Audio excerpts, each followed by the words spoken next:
বাজেটে কর্মসংস্থান নেই, শিক্ষার কথা নেই, বাজেটে নারী সুরক্ষার কথা নেই, বাজেটে চিকিৎসা ব্যবস্থার উন্নতির কথা নেই, শুধুমাত্র ভাতা ভাতা ভাতা, সবাইকে ভাতা। বাজেট হচ্ছে রাজ্যকে এগিয়ে নিয়ে যাওয়ার জন্য ছিল।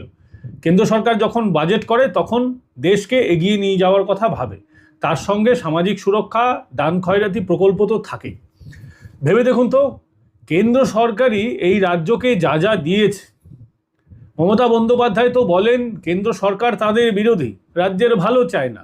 তো যে সরকার রাজ্যের ভালো চায় না, সে সরকার প্রতিটা জেলায় জেলায় তৈরি করে দিচ্ছে মহিলাদের জন্য হোস্টেল, জেলায় জেলায় তৈরি হবে শিক্ষা ব্যবস্থার জন্য প্রতিষ্ঠান। অথচ মমতা, যিনি নাকি রাজ্যকে ভালোবেসে একেবারে তোলপাড় করে দিচ্ছেন, নিজের ভাইপো ছাড়া তো আর